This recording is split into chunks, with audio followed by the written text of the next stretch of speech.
Hello दोस्तों, स्वागत है आप सभी का एक बार फिर से आपके अपने यूट्यूब चैनल स्टडी जोन में। दोस्तों आज अपन बात करने वाले हैं जो आईपीसी की धारा है। आईपीसी की धारा थी 354, 354। इसमें कुछ बदलाव किए गए हैं और कुछ इसके सेक्शन बढ़ा दिए गए हैं। तो आइए उन्हीं के बारे में डिस्कस करते हैं कि कौन कौन से सेक्शन बढ़ाए गए हैं। और हाँ दोस्तों, जिन्होंने अभी तक चैनल को सब्सक्राइब नहीं किया है वो चैनल सब्सक्राइब करें और बेल आइकन प्रेस कर लें, ताकि जब भी कोई नया वीडियो अपलोड होता रहे तो आपको उसका नोटिफिकेशन मिलता रहे। और हाँ दोस्तों, मैं राजस्थान पुलिस कांस्टेबल से रिलेटेड जो एग्ज़ाम हुए थे प्रीवियस ईयर के, उनको सॉल्व करा चुका हूँ। उनके लिंक डिस्क्रिप्शन में दिए गए हैं या आप ऊपर आई बटन पर क्लिक करके भी उन्हें देख सकते हैं। तो आइए चलते हैं, जो इसकी सेक्शन में चेंज किए गए हैं उन्हें देख लेते हैं। सबसे पहले बात करते हैं अपन आईपीसी की धारा 354 होती क्या है।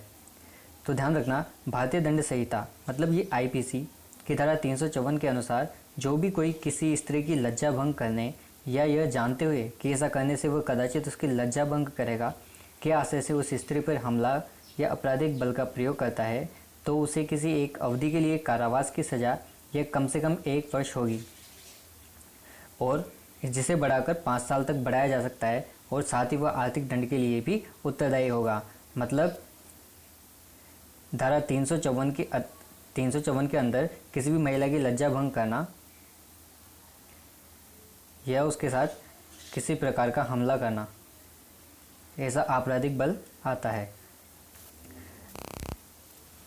इसमें सज़ा कौन कौन सी होती है, तो ध्यान रखना, आईपीसी की धारा 354 में स्त्री की लज्जा भंग करने के आशय से उस पर हमला या आपराधिक बल का प्रयोग करना, इससे 1 से 5 वर्ष का कारावास हो सकता है, प्लस आर्थिक दंड भी दिया जाता है तथा ये एक गैर जमानती है। इसे ध्यान रखना दोस्तों, ये गैर जमानती है, इसमें किसी प्रकार की ज़मानत नहीं दी जाती है और ये किसी भी मजिस्ट्रेट के द्वारा विचारणीय हो सकती है।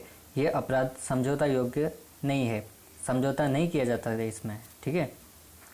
अब चलते हैं, बात करते हैं इसके जो सेक्शन बढ़ाए गए हैं उनके बारे में। तो आईपीसी की धारा 354A, जो 354A है, इसके भी 4 पार्ट कर दिए गए हैं दोस्तों। तो ये कब किए गए थे, इन्हें भी ध्यान रखना। ये जो निर्भया कांड हुआ था दिल्ली का, कब हुआ था दोस्तों? निर्भया कांड हुआ था 16 दिसंबर 2012 को नई दिल्ली में। उसके बाद से ये सेक्शन बढ़ा दिए गए हैं। तो ध्यान रखना, आईपीसी की धारा 354A1 में क्या होता है, यदि कोई शख्स किसी महिला के साथ सेक्सुअल नेचर का फिजिकल टच करता है या फिर ऐसा कंडक्ट दिखाता है जो सेक्सुअल कलर लिया हो, तो उस पर 354A पार्ट 1 लगेगा। इसके अंतर्गत होता क्या है, ऐसा करने पर दोषी को 3 साल की कैद होती है, ठीक है। धारा 354A1 के अंतर्गत 3 साल की कैद होती है जब किसी महिला के साथ सेक्सुअल नेचर का फिजिकल टच या ऐसा कंडक्ट दिखाता है। तो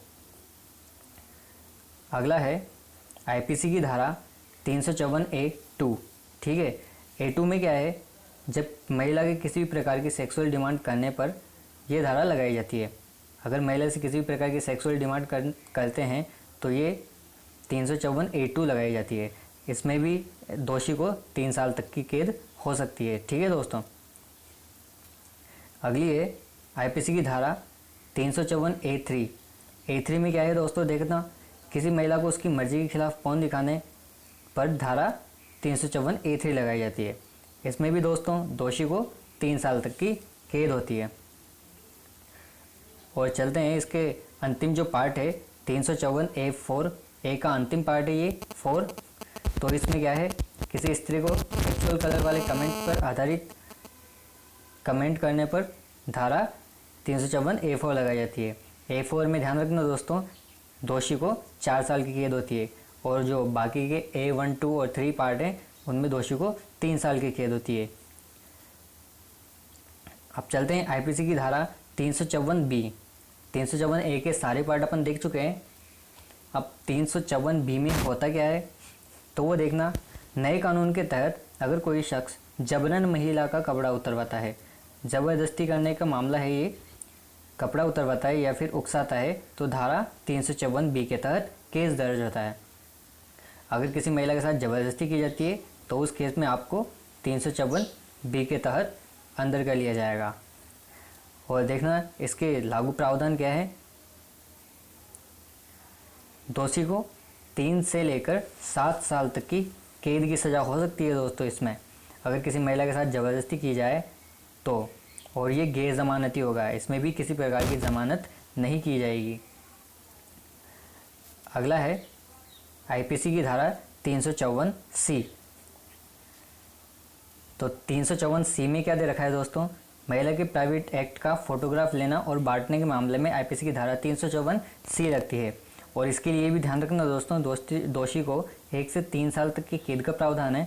और दूसरी बात, दोषी पाए जाने पर 3 से 7 साल तक की कैद की सज़ा होगी तथा यह भी गैर कानूनी होगा। मतलब जो महिला से रिलेटेड जो सेक्शन बनाए गए हैं इस बार, तो वो गैर ज़मानती माने जाएंगे सारे के सारे, इनमें किसी भी प्रकार की ज़मानत नहीं दी जाएगी। अगला है आईपीसी की धारा 354D। ये बहुत ही इम्पोर्टेंट है, इसमें ध्यान देना दोस्तों। किसी लड़की या महिला का पीछा करना और कांटेक्ट करने का प्रयास यानी स्टॉकिंग के मामले में आईपीसी की धारा 354D के तहत केस दर्ज होता है। अगर आप किसी भी महिला या स्त्री का पीछा करते हैं या कांटेक्ट करने की कोशिश करते हैं तो उसके तहत उसमें धारा 354D के तहत केस दर्ज होता है। और इसमें ध्यान रखना, दोषी को 3 साल तक की कैद हो सकती है।